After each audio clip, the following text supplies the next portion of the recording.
지난 시간과 이제 연결 지어서 먼저 이제 오늘 본문 말씀을 제 전체적인 주제를 함께 이제 이야기를 나누고 각절 말씀을 살펴보도록 그렇게 하겠습니다. 자, 그래서 지난주에 우리가 나눴던 이야기가 이것이었는데요. 하나님께서는 이미 먼저 믿은 그 이방인들을 통해서 유대인들을 거꾸로 이제 구원하려고 하나님께서 이제 계획을 세우셨다라고 이제 지난주에 이제 말씀을 드렸는데요. 주의점에 대해서 오늘 이야기합니다. 이게 무슨 소린가 하면 먼저 믿은 그런 이방인들, 그러니까 유대인들이 원래는 유대인들을 먼저 믿고 유대인들을 통해서 이방인들에게 복음을 전하라고 하셨는데 그것이 계획이 이제 바뀌어져서 이방인들이 먼저 믿고 이방인들을 통해서 유대인들을 구원하라고 하신다면 먼저 믿게 된 이방인들은 유대인들이 그랬던 것처럼 교만해지지 말고 겸손해야 된다.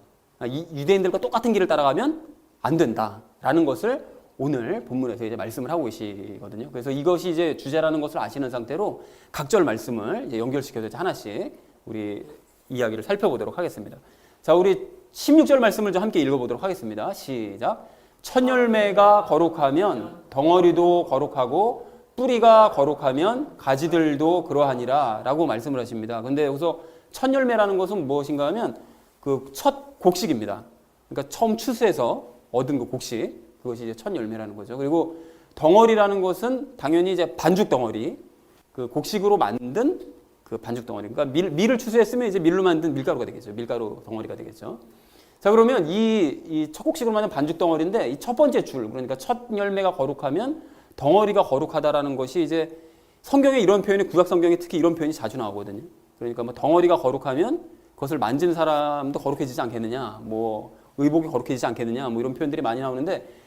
그럼 열매가 거룩하면 덩어리가 거룩하다는 것은 도대체 어떻게 할 수 있는 거냐? 근거가 있는데 민수기서 15장 17절부터 21절 말씀에서 뭐라고 말씀하시는가 하면 첫 열매를 수확하면 너희가 가나안 땅에 들어가서 첫 열매를 수확하면 그것으로 이제 반죽 덩어리를 만들어서 그 덩어리 중에 일부를 거제 헌물로 이제 바쳐라. 하나님 앞에 헌물로 바쳐라라고 말씀하십니다. 근데 덩어리를 지금 헌물로 바친다는 얘기는 거룩하니까 바칠 수가 있는 거겠죠.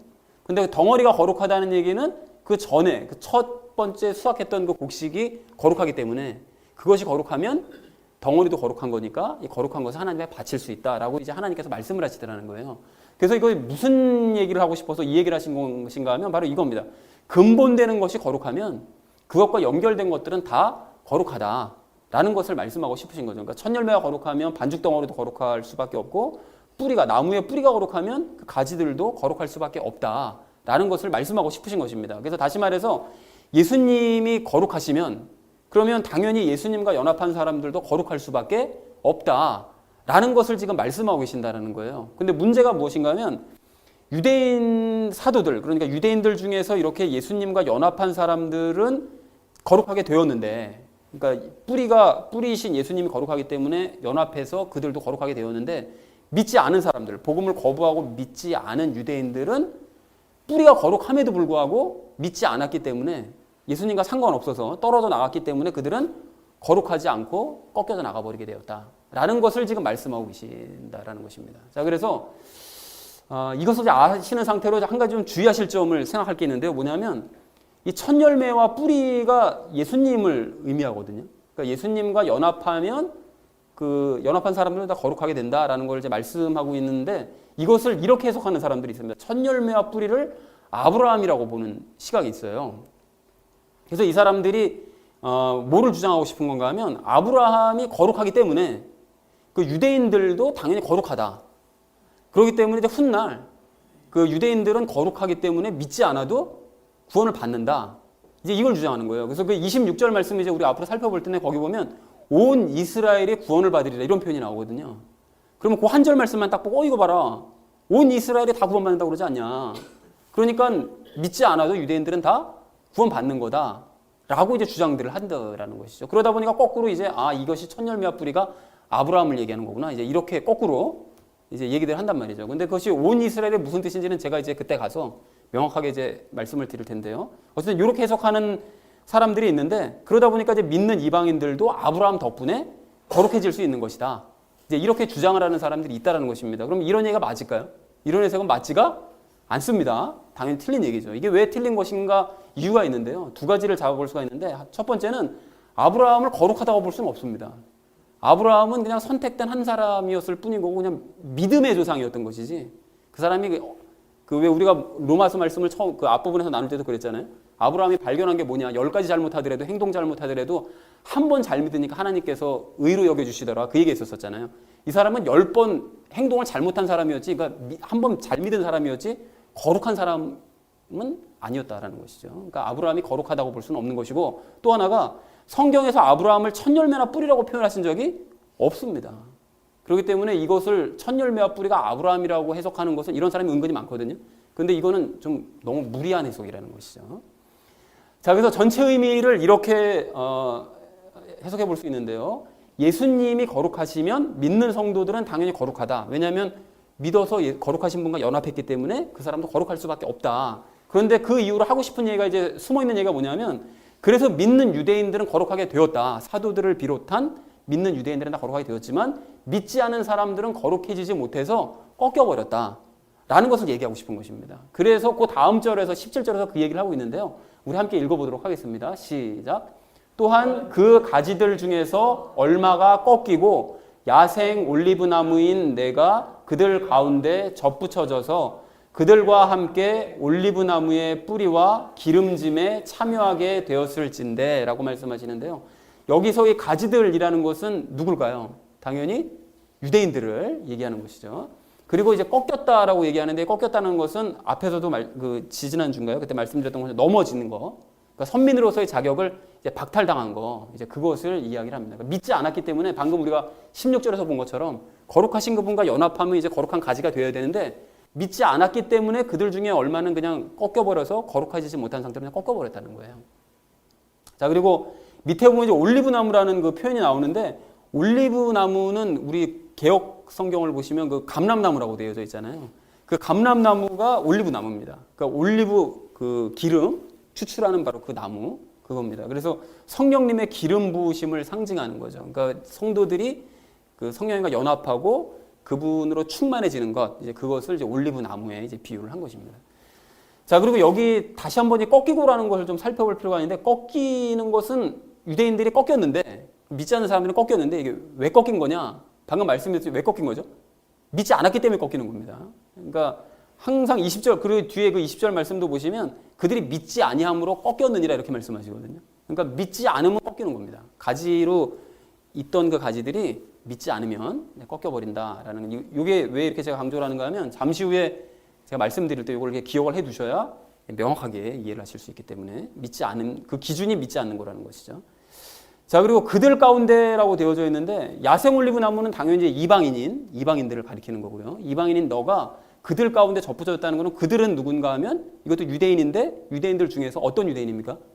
믿는 유대인들, 믿어서 가지에 붙어 있는 그 유대인들, 그러니까 믿음으로 거룩해진 그 유대인들 사이에 너가 접붙여졌다라고 이제 말씀을 하시더라는 거예요. 자, 그리고 여기 중요한 개념, 접붙여졌다라는 이 표현이 나오는데, 여러분이 접붙임과 관련해서 알아야 될 굉장히 중요한 사실이 있습니다. 이게 좀 오늘 말씀 전체에서 핵심이 될 수가 있거든요. 그러니까 접붙여졌다라는 이 표현을 우리가 보통 어떻게 생각합니까? 접붙여졌다 그러면 접붙여진 것은 곧 구원받았다라고 보통 생각들을 하게 되시죠. 그래서 우리가 보통 이제 개인적으로 로마서 말씀을 읽을 때도, 그리고 이 구절이 워낙 유명한 구절이라서, 접붙여진 것은 곧 이방인들이 접붙여져서 이제 구원을 받게 되었다라는 이제 그런 의미로 해석들을 하시는데, 사실은 그것이 아니라는 거예요. 접붙임이라는 의미가. 이게 왜 아닌 건지 이제 차근히 설명을 드릴 텐데, 접붙인 가지가 접붙여 놓으면 곧바로 가지에 딱 붙어버리는 것이 아니잖아요. 이게 접착제 붙듯이 딱 붙어버리는 것이 아니라 예수님과 연합하려면 시간과 단계가 필요한 거죠. 그러니까 아까 전에 꺾이는 것이 그 기준이 뭐죠? 믿음이죠, 믿음. 그와 똑같이 믿지 않으면 꺾이는 거고, 접붙여진 상태에서 믿으면 쫙 붙는 것입니다. 그러니까 기준이 믿음인 거예요. 그러니까 예수님과 연합을 하려면 완전히 쫙 붙어가지고서는 연합을 하고 싶으면 시간과 단계가 필요한데, 시간을 두고 점차 믿음이 자라서 굳거나 참된 믿음을 갖게 되었을 때, 그때 예수님과 비로소 연합이 가능하다는 거예요. 그렇지 않게 그 전에는 그냥 단순하게 접붙여져서 언제든지 떨어져 버릴 수도 있는 그런 상태라는 것이죠. 그래서 우리가 생물학적으로 잠깐 얘기하면, 접붙임에 실패하는 가지들 있잖아요. 붙여놨는데 잘 붙지 않고 떨어져 버리는 그런 가지들. 그런 것이 있는 것처럼 진짜 믿음을 가지지 못한 사람은 잠시 붙어 있다가 떨어질 수도 있다는 것이죠. 그러니까 접붙임이라는 것을 우리가 그러니까 예수님 알기만 하다가 신앙 버리는 사람들 있잖아요. 그런 경우라는 것이죠. 그래서 접붙임은 구원을 받은 상태라고 딱 단정지어서 얘기할 것이 아니라 사실은 예수님을 알고는 있지만 아직 참 믿음을 갖지 못해서 연합하지는 못한 그런 신앙의 어떤 중간 상태입니다. 예수님을 진짜로 믿는 것이 아니라 그냥 알고만 있는, 근데 본인은 믿고 있다고 착각하는 이제 그런 중간 상태를 의미한다라는 것을 좀 분명하게 아실 필요가 있습니다. 자, 그래서 그 전체 의미를 이렇게 정리를 볼 수가 있는데요. 믿지 않은 유대인들이 자격을 박탈당하고 그러니까 꺾이고, 그리고 이방인인 너가 믿는 유대인들 사이에 지금 접붙여져서 처음으로 그 그룹 사이에 이제 들어와서 그래서 그들과 함께 예수님과 그분의 거룩함에 참여하게 되었다라고 되어 있잖아요. 그러니까 완전히 너희가 동질화되었다는 것이 아니라 거기에 너가 지금 들어와서 지금 그 믿음의 세계가 어떤 것인지를 지금 참여하기 시작했다라는 거예요. 이제 그런 접붙여졌다라는 상태는 그렇게 되었다라는 거죠. 로마의 성도들에게 지금 그 얘기를 하고 있는 것입니다. 자, 우리 이어진 18절 말씀을 우리 좀 함께 좀 읽도록 하겠습니다. 시작. 그 가지들을 향하여 자랑하지 말라. 자랑할지라도 내가 뿌리를 지탱하지 아니하며 뿌리가 너를 지탱하느니라 라고 말씀을 하십니다. 그래서 여기서 얘기하시는 그 가지들이라는 것은 어떤 누구를 얘기하는 걸까요? 유대인인데 유대인들 중에서 떨어진 가지들, 그러니까 믿지 않아서 꺾인 가지들, 그 유대인들을 향해서 자랑하지 말라는 거예요. 너는 그렇게 믿지 않아가지고 넌 꺾여버렸고 넌 자격 박탈당했지? 근데 나는 구원받았어 라고 함부로 자랑하지 말라는 거예요. 너와 자랑을 할지라도 넌 구원받은 줄 알고 지금 자랑하고 있는 것 같은데 중요한 사실이 있다는 거예요. 방금 말씀드렸던 것처럼 너가 뿌리를 지탱하는 게 아니라 뿌리가 너를 지탱한다는 거죠. 그러니까 다시 말해서 줄기에 완전히 붙어버리려면 뿌리가 양분을 공급을 해줘야 되는데 그 접붙여진 가지한테 뿌리를 공급을 해줘야 되는데, 그러니까 지탱을 해줘야 되는데 그래야 가능한 것인데 완전히 붙지 않은 상태라면 너가 지금 이제 접붙여져가지고 완전히 붙지도 않아놓고서는 난 구원받았으니까 뭐 너 같은 것들은 유대인들은 우습지 뭐 이런 식으로 자랑하면 절대로 곤란하다는 거예요. 그러니까 언제든지 너가 떨어질 수도 있는 상태이기 때문에 너 자랑하면 안 된다라고 얘기를 하더라는 것입니다. 그러니까 이 얘기는 지금 신앙을 처음 갖기 시작한 로마의 성도들에게, 그리고 또 믿음의 확신을 가진 사람들에게 얘기하는 것이 아닌 지금 믿음이 좀 왔다 갔다 할 수 있는 그런 사람들, 그런 상태에 있는 사람들에게 지금 경고하는 말씀입니다. 그러니까 너가 구원받았다고 확 그렇게 생각하지 말아라. 잘못하면 너가 지금 구원받지 않은 상태인데도 구원받은 것이라고 좀 착각할 수 있는 것이니까 함부로 자랑하지 말아라 라고 지금 경고하는 말씀이라는 것을 알 필요가 있습니다. 자, 그래서 넘어진 자를 향해 자랑하는 것 자체가 사실은 구원받지 못했다는 증거가 될 수 있다는 거죠. 그러니까 뭐 구원받지 못해서 실패한 사람 보고 이런 식으로 손가락질하는 것은 진짜 믿는 사람의 태도가 아니라는 것입니다. 자, 그래서 전체의 의미를 이렇게 정리해 볼 수가 있는데요. 넘어진 유대인들을 향해 구원을 자랑하지 말아라. 네가 구원받은 줄로 알고 자랑을 네가 할지라도 진짜 구원은 예수님과의 연합에 달려있다. 너가 진짜로 믿어서 예수님과 연합한 것이 아니라면 함부로 자랑할 것이 아니다 라고, 그러므로 내 믿음을 돌아봐야 된다. 진짜로 믿는 것인지 확인을 해봐야 된다 라고 18절에서 얘기를 하더라는 것입니다. 자, 그리고 이어진 19절 말씀을 우리 함께 읽도록 하겠습니다. 시작. 그러면 내가 말하기를 그 가지들이 꺾인 것은 내가 접붙여지게 하려 함이라 하리니, 그러면 이제 항변할 수 있다는 거예요. 그러니까 너 구원받았는지 확실하게 돌아봐 라고 얘기했었을 때 이렇게 항변할 수 있다는 것이죠. 그러니까 그 가지들이 꺾인 것은 이라는 것은 유대인들이 선민의 자격을 이제 박탈당한 것은 이제 내가 접붙여지게 하려 합니다. 하나님께서 나를 구원하시려고 하신 일이다. 그러니까 하나님께서는 이방인인 나를 구원하시려고 완전히 생각이 높아져 있는 거죠. 나를 구원하시기 위해서 유대인들 일부러 다 버리시고 저것들 다 미운 놈들이라 다 버리시고 대신 나를 택하신 거야 라고 이렇게 생각할 수 있다라는 거예요. 그러니까 내가 왜 나를 통해서 왜 유대인들을 구원하는 일에 신경을 써야 되냐. 유대인들이 뭐 망하든지 말든지 구원 받든지 못 받든지 나는 신경도 안 쓰겠다. 나랑 상관없는 일이다. 이런 식으로 생각할 수도 있다라는 거예요, 너가. 그러니까 그거를 경고하는 거죠. 그러나 이런 생각은 지극히 자기중심적인 해석이라는 것이죠. 그러니까 유대인들의 태도와 다를 바가 없다는 거예요. 그러니까 유대인들도 자기네가 선민이고 구원받았으니까 이방인들이 뭐 지옥불에 들어갔는지 말든지 나랑은 전혀 상관없는 일이야 라고 생각했던 것처럼 이방인들이 이제 자기가 먼저 구원받았다고 해서 유대인들은 뭐 저것들 이제 끝장난 민족들이지 뭐 저것들은 뭐 우리가 신경 쓸 것도 아니라고 저것들 구원받든지 말든지 나랑 무슨 상관이야. 이런 식으로 생각하면 유대인들과 태도가 다를 바가 하나도 없다라는 거예요. 그러니까 조심하라는 것이죠. 자, 그래서 전체 의미는 이렇게 해석을 해볼 수가 있는데요. 너는 하나님께서 너를 구원하시기 위해 유대인들의 선민 자격을 박탈하시는 것이라고 생각할 수 있다. 그런데 그런 생각이 옳은 생각이 아니다. 라고 이제 바울이 얘기하더라는 것입니다. 자, 그래서 이어진 20절 말씀을 우리 좀 함께 읽도록 할 텐데요. 함께 읽겠습니다. 시작. 옳도다. 그들은 믿지 아니함으로 꺾였고 너는 믿음으로 말미암아 서 있느니라. 높은 마음을 품지 말고 도리어 두려워하라. 라고 얘기하는데요. 옳다라는 것은 무엇을 옳다라고 얘기하는 건가 하면 유대인들이 예수님 믿지 않아서 하나님께서 선민 자격 박탈하신 거 그건 옳다는 거예요. 그거 자체는 맞다는 거예요. 걔네들이 믿지 않았으니까. 그래서 걔네들은 꺾일 수밖에 없었다는 것이죠. 그런데 너는 믿음으로 말미암아 지금 서 있기는 한데 서 있다라는 것이 여기서 주의하실 것이 유대인들처럼 아직 너가 넘어지진 않고 지금 서 있는 상태긴 한데 그것은 접붙여지기 위해서 줄기에 지금 붙어 있는 상태. 아직까지는 붙어 있는 상태인데 네가 완전히 쫙 붙어서 연합하기 전까지는 그것이 확실하지 않을 수도 있는 상태다라는 것을 얘기하고 있는 것이죠. 그렇기 때문에 너가 이제 조심해야 된다라고 바울이 얘기를 하고 있다는 것입니다. 그래서 20절 말씀 전체 의미를 이렇게 정리할 수 있는데요. 유대인들은 예수님을 믿지 않았기 때문에 선민 자격을 박탈당하여 넘어졌고 그리고 너는 예수님과 연합하기 위해서 지금 서 있는 상태다. 예수님과 연합했다가 아니라 예수님과 연합하기 위해서 접붙여져서 지금 서 있긴 한 상태다. 라고 지금 얘기하더라는 거죠. 자, 그렇다면 예수님과의 연합이 지가 확실해질 때까지 그래서 완전히 줄기에 쫙 붙어 있을 때까지 마음을 높이지 말고 도리어 두려워해야 된다. 유대인들처럼 교만한 마음 품으면 안 된다라고 바울이 이제 경고하더라는 것입니다.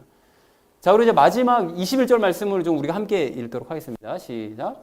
하나님께서 본래의 가지들도 아끼지 아니하셨을진데 그분께서 또한 너를 아끼지 아니하실까 조심하라 라고 말씀하시는데요. 본래의 가지들이라는 것은 당연히 이제 유대인들을 얘기하고요.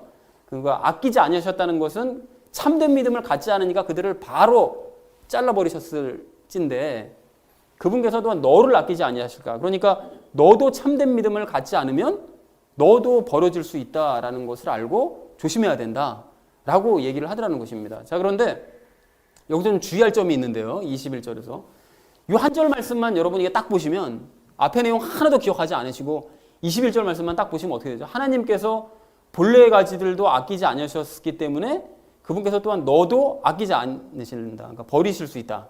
그러니까 이 한 절만 딱 보면 구원은 취소될 수가 있다. 이렇게 보여요. 틀림없이 이 한 절만 보면 뭐 하나님께서 뭐 유대인들도 버리시는데 뭐 너까지 것쯤이야 뭐 이런 식으로 이제 느껴진다는 말이죠.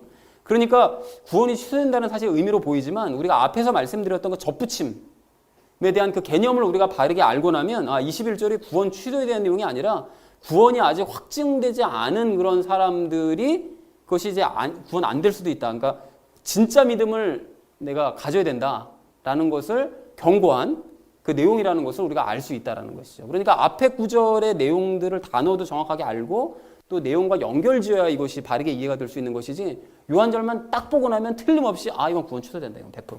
이렇게 이해할 수밖에 없다는 것입니다. 그러니까 이거 굉장히 주의하셔야 됩니다. 이따 이거 다시 한번 자세하게 이 부분에 대해서는 설명을 드리겠습니다. 자, 그리고 21절 전체 의미를 이렇게 정리할 수 있는데요. 하나님께서 믿지 않은 유대인들을 가차없이 버리시고 선민 자격을 박탈을 하셨다면 이방인인 네가 참 믿음을 갖지 않을 때는 이게 중요한 건 요 믿음이죠. 믿음이 항상 기준입니다. 그냥 대뜸 뭐 그냥 잘라버리고 뭐 마음에 안 들어서 자르시는 것이 아니라 믿음을 갖지 않으면 그러면 더더욱 너도 그렇게 하실 수 있다라는 사실을 너가 알고 조심해야 된다. 그러니까 중요한 건 정말 네가 참 믿음을 갖고 있느냐 이게 정말 중요한 거다라고 바울이 계속 강조합니다. 이따가 제가 말씀드리겠지만 바울이 몇 번 대석을 해요. 그 데살로니가하고 후서 말씀도 보시면 데마라는 사람하고 알렉산더라는 사람이 잘 믿고 바울과 동역까지 한 사람들이었거든요. 그런데 배신하고 세상으로 가버리잖아요. 그러니까 이런 일들이 자꾸 벌어지는 그 이유가 자기는 진짜 믿음을 가지고 있다고 생각하지만 실제로 진짜 믿음을 안 갖고 있었기 때문에 꺾여질 수 있는 것이므로 너희 정말 조심해야 된다라고 로마 성도들에게 강조하고 또 강조하는 것입니다. 그리고 고린도 교인들한테도 너무 많이 당했었고요. 그러니까 이걸 바울이 지금 계속 강조하고 있다는 사실을 우리가 좀 분명하게 아실 필요가 있습니다. 자, 그래서 여기까지 이렇게 각절 말씀을 살펴보셨다면 이제 본문 각절을 전체적으로 정리해보면 이렇게 될 수 있는데요. 예수님이 거룩하시면 백성들도 당연히 거룩할 수밖에 없다. 그분을 믿으면 연합하면 거룩할 수밖에 없는데 믿지 않은 그런 유대인들은 거룩해지지 못했기 때문에 끝내 꺾여버리고 말았고 그리고 믿는 이방인들은 일단 접붙여졌다. 일단 접붙여졌는데 그렇다면 접붙여진 자들은 자랑하지는 말아야 된다. 자기가 구원이 지금 확실하게 된 상태가 아니라면 자랑하지 말아야 된다는 거죠. 그래서 그들은 자신들의 구원을 위해 유대인들이 꺾여야 마땅하다고 생각할 수도 혹시 있겠지만 그거는 이 유대인들과 똑같은 생각이고 유대인들이 참 믿음을 갖지 않아서 꺾여버렸다면 그들도 이방인인 너희도 그럴 수도 있다라는 사실을 조심해야 된다. 알고 조심해야 된다. 그러니까 제일 중요한 거 뭐죠? 믿음을 진짜 믿음을 가져서 예수님과 진짜로 연합해 있느냐 이거를 정말 확실하게 너가 확인을 해야 된다라는 것을 바울이 강조를 하는 것이 오늘 이야기라는 것이죠. 자, 그래서 전체 결론을 이제 이렇게 맺을 수가 있겠는데요. 믿음을 갖지 않은 유대인들이 버려졌다면, 참 믿음을 갖지 않은 유대인들이 버려졌다면 이방인인 우리는 정말 참 믿음을 갖고 있는지 더더욱 확인을 해야 되고 늘 겸손하게 행해야 된다라는 것이 오늘 본문 전체 말씀의 내용입니다. 자, 그래서 이 부분이 전부 다 이제 이해가 되셨다면 이제 앞으로 남은 이야기들은 이제 삶에 적용을 하면서 이야기를 나눠보도록 그렇게 하겠습니다.